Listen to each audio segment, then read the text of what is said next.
Good. We got the blood pumping for our final chapter of the morning here. Folks, the nonprofit Our Bridge for Kids is the only non-faith-based organization in Charlotte that attends the academic and socioeconomic needs of refugee and immigrant children and their families. Led by Executive Director Sil Ganzo, their after-school programs, their summer programs, and their community-based initiatives are based on their 4 core values of love, education, respect, and diversity. They also support ELL students, that's English language learners, as they adjust to their new home in the United States. Their mission is to foster the education, acculturation, and resilience of newly arrived and first-generation children and their families. Our Bridge envisions a Charlotte in which every newly arrived and first-generation American child has the same opportunities to live a happy and fulfilling childhood. And since 2014, they've welcomed more than 500 students and staff from over 30 different cultures and countries around the world. And this morning, we are hearing from 3 Our Bridge team members, Liliana Jaramillo. I practiced it, and it's still fumbled out. Liliana Jaramillo from Mexico. Yefferline Gomez from the Dominican Republic, and you've met her earlier, and she's coming back up. Sadaf Alemi from Afghanistan. Please welcome them all to the Creative Mornings stage.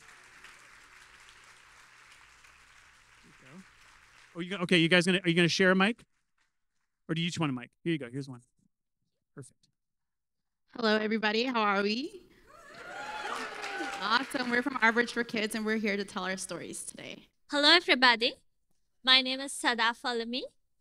I'm from Kabul, Afghanistan, and today I want to share my story.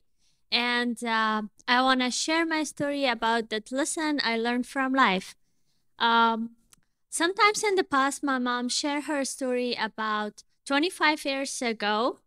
The Taliban came to my country and took over, and they banned universities, schools, everywhere on women's.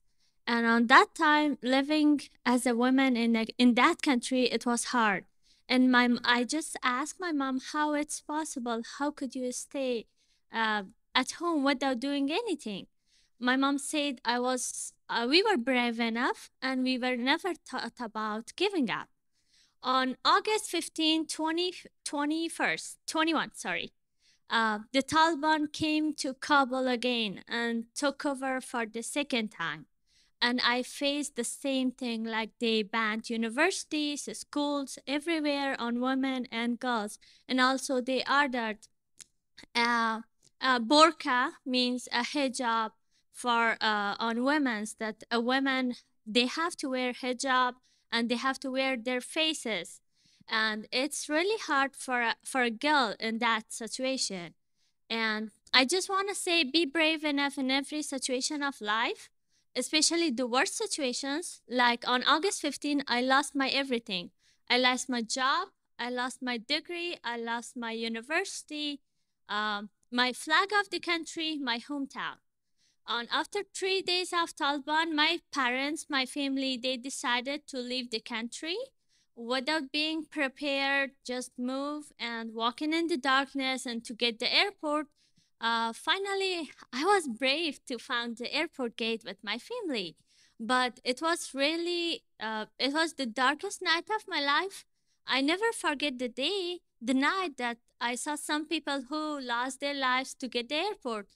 I saw a woman who gave a birth a child to a child who's burned or she burned in a bad situation, not in the hospital. It was an airport. And also, I was terrified. I was scared, hopeless, and I feel the worst pain on my heart because I really don't know. I had an unclear future, and with my family as well. And why I leave my country? Being a girl on that situation, it was hard because nobody allows you to go outside for work or for education, or you can support your family. And my father was retired. My mom is a teacher, so we couldn't survive on that situation. That's why we moved here. And we had a flight with an army plane that I never thought about. It was an army plane with a 400 or 500 passengers sitting in the ground. And with a 4-hour flight, we reached Qatar. After Qatar, we reached Germany. It was an army base. After 8 hours, we came to USA. And we went to Wisconsin. It was an army base with my parents. We spent 3 months on Wisconsin, Fort McCoy base, without any communication or network, without any knowing about your country, that what's going on in your country. I just learned something during I spent time on Wisconsin. I learned courage, being hopeful again, being support, and being responsible. On that time, I support my family and I translate word by word because there was a language barrier with my family and the army base. And um, and also I learned one thing: starting over. You have to start from zero again, and you have to build yourself again. I start building myself on August 24th in USA, and on that time, thank you. And now, and now I understand and I feel my mom's story, what she said. I really understand the pain. It's about 2 generations, the same story repeated twice. And thank you for your attention. We know that every journey is different. My journey is different from Miss Lily. She gonna share her journey. Thank you. So I'm Lily Jaramillo. My dad started his journey from Mexico. So he actually crossed to the States in 1987 when he was like 18, 19 years old. And like Sadaf said, he just came here thinking he was going to start over. He left his family, didn't think he was going to go back. But luckily at the time, Ronald Reagan was the president. And he was, he was, sorry, I'm too young to know. I know. He was able to grant amnesty. He was able to give documents to the immigrants who were undocumented. So my dad was able to obtain his residency. So then he was able to fly back to Mexico and see his family that he thought he wasn't going to see again. He was able to marry my mom, and he was able to come back to the U.S. and be able to file her papers for residency. So at the time, my mom wasn't able to fly back with my dad, so she actually did have to cross in 1994 while she was pregnant. So she was, she always talks about how her belly would just not fit under the car seats, like where she would have to hide. And there were just so many people packed in her car. So, I mean, I guess her belly gave her a little room when she was packed in. But I mean, anything for a better life, right? So once they were able to get settled here in the US, my sister, me, and my 2 brothers were born. We grew up in North Carolina. And I was lucky enough to learn English by watching cartoons all the time. But my sister, she was the firstborn. She was not so lucky. She came here and she attended school. She knew no English. She would come home crying because she couldn't understand anything. She would have homework, and my parents would get frustrated because they couldn't help her because they also didn't speak English. So I luckily didn't have to go through that. But what I did struggle with was my identity. When I was younger, I was a little darker than the other kids, and I was always wondering why they looked so white. I was like, why don't I have blonde hair? Why is my hair so much darker than theirs? And I remember I would wear long sleeves and long pants on like almost every single day to school because I didn't want them to see my skin. And I didn't understand why there wasn't anybody there who looked like me. And so I really struggled with my culture and my identity. I was really embarrassed to let people know that I spoke Spanish and that I was from Mexico. So that's why I didn't feel like it was my home. I didn't feel like I fit in anywhere. But I was able to visit family in Mexico. And I remember my very first time going to Mexico. The first time ever meeting my cousins, I was like 8 years old. I just started talking to them in English. I was like, blah, blah, blah. And they're like, ¿qué? They're like, ¿qué dices? And I was like, why are you not understanding what I'm saying? Like, I'm speaking English. And then my mom explained to me, like, this is Mexico. This is only Spanish. And so with the little Spanish that I knew, I was able to talk to them. But I also didn't fit in there. That was not my home. And not only that, but I could also see how families live in fear every single day.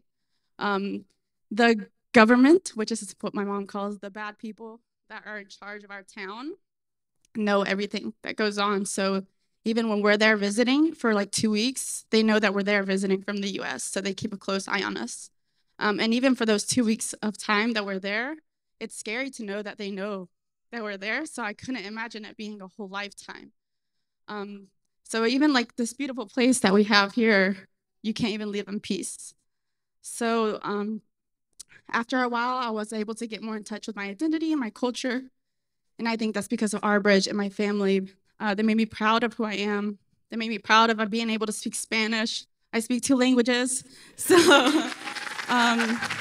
so that's why I feel like my home is wherever my family is, where my culture is. And I'm thankful for our bridge and my family again for helping me get closer to that. Thank you.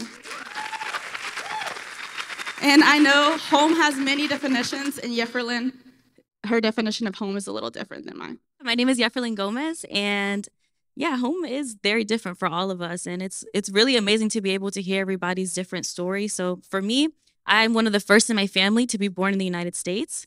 Both of my parents are from the Dominican Republic, and so even though I wasn't born there, when I would think of home, I always thought my home was somewhere else, was in DR. And so my mom moved to the States when she was about 9 years old, so she was able to adapt a lot easier than my dad and learn the language. And so my mom is a lot more Americanized. And she married my dad when they were about 20. And that was when my dad moved to the US. And my dad always had this image of America, like how it is on TV. Like, it's so beautiful. Like, it looks like Hollywood. It looks like New York. It's so nice. And I mean, when he came, it was a big shock for him. He had to completely leave his life behind. He was in college studying at the time. He had to leave school. He left his family, his friends, his language, his comfort, and completely had to start over. And he tells me his story, I mean, still every single day. He tells me something about how hard it is or how much he sacrificed to be able to adapt to this lifestyle. And so when I was younger, my dad would teach himself English. So he used to stay up and he used to read children's books. And sometimes he wasn't always encouraged by other people because at the time we lived in New York and there are a lot of Dominicans there. And because there's such a big Latino community too, sometimes the need to speak English isn't as encouraged or necessary. But I'm really proud of my dad for being able to learn. And so he would always tell me stories about DR, and I did get to visit a lot. So I lived there a bit when I was a baby, and I would visit in the summers. And through the stories and through me being there, DR was always this place of like peace. I mean, it's always beautiful. The weather's always nice. Everybody's so happy. There's always time to dance. There's good food. And so when I listened to my dad or even my cousins that were coming throughout my life and my family, they would tell me about DR and they're just like, they love it there. And so I would just wonder, like, why'd you come here? Like, if you're living in such a paradise, why would you come? And so I was curious about it. And in 2021, I pretty much packed up. I quit my job. I sold all my things and I went to DR. And a lot of it was because honestly, I was not okay. Like, I was not in a good state of mind. I was really caught up in kind of a fast-paced mindset. I was fresh out of college and I found myself really unhealthy mentally, physically, in all ways. And my dad had told me, hey, you should go to DR. You will really be able to heal there and you can be with my parents, with our family, and we'll be able to get you back, to health. So I did that. I packed up and it was exactly what I thought it was going to be. And I was at peace. I mean, I got healthier, I got happier.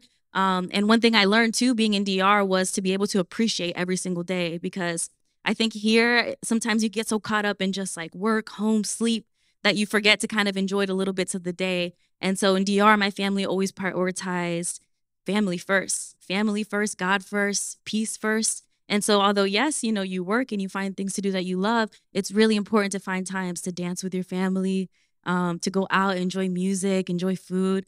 And so although it was so beautiful, as I got to know my cousins a little bit more, I realized, okay, they're just telling me, if I was you, I would have stayed in the US.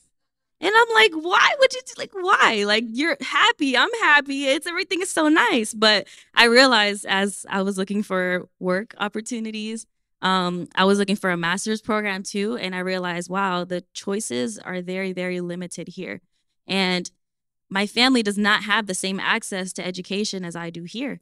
And so I realized, okay, there are a lot of opportunities in the US that I didn't look at in the same way until I went to DR. And they're like, I encourage you to go back, go study what you want to study, start your life how you want. And if you find your way back in DR, it'll be good. But it's something that I saw it as, okay, this is an honor that for my family, I am going to build something new. Even though I still feel like a little displaced because I still feel like my home is in DR, I ended up coming back after a year and I started over in Charlotte. And this has been really nice because I met everybody at Our Bridge and they become such a community because we all share different walks of life. Like we all share a different culture, a different background, different interests, different religions. And it's a one safe space where we can all be ourselves. And we all found our way to Our Bridge in a very like different way. So for me, I also learned that home and sanctuary, it's not always a place, but sometimes it's just a feeling. So it's just a feeling of overwhelming peace. And so sometimes you don't know where you're called to go, but if you have that peace with you, I feel like you can make it pretty much anywhere. So I'm really grateful for Our Bridge.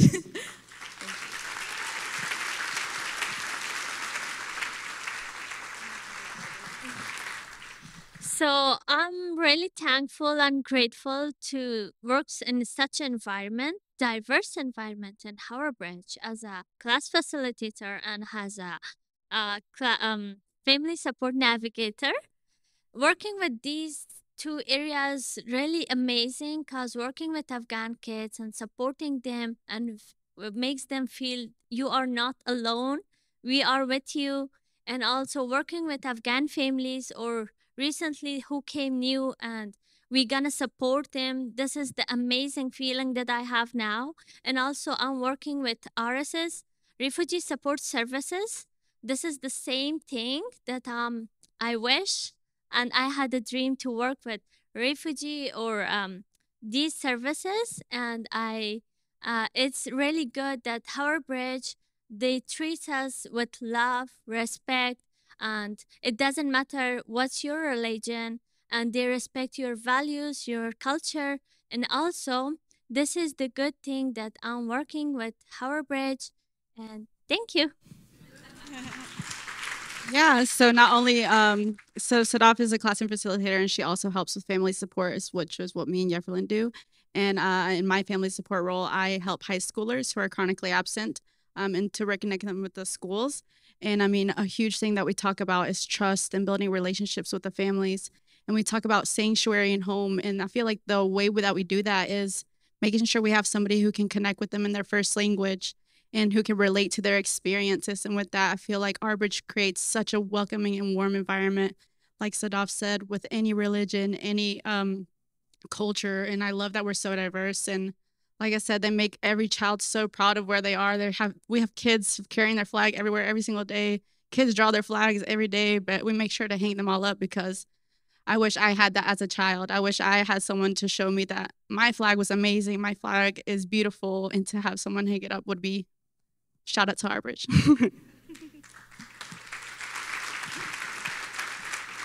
Beautifully said, honestly, because Our Bridge is a place where we remind everybody you belong here. You're welcome here. We love you and accept you as you are. And with the family support team, pretty much what we do is we connect with the families, like Lily said, in their first language. So I am the family support manager for both our East and our South location. And we help connect parents, families, kids to the community, to Charlotte. So whether it's food, resource, uniforms, whatever they might need, or even just looking for an activity to do, it's really an honor to be able to connect with them. And actually what we do is we visit them, we go to their houses, we when we first meet them, we bring them a welcome basket, and we just gotta get to know them. What are their goals? What are your dreams? What are your hopes? How can we help you?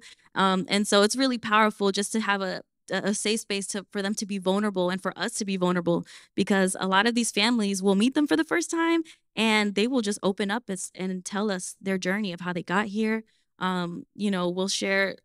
We'll share those things together. We'll share tears together. We'll talk about hard times, happy times. And so it's really just a reminder to them and for us that Our Bridge is a community. We're not just here, to just pass something along to you. We're here to hear you, to listen to you, to support you and validate your experience. And so I want to thank you all too for listening to our stories too, because it's something powerful when you're able to share and listen. So thank you all.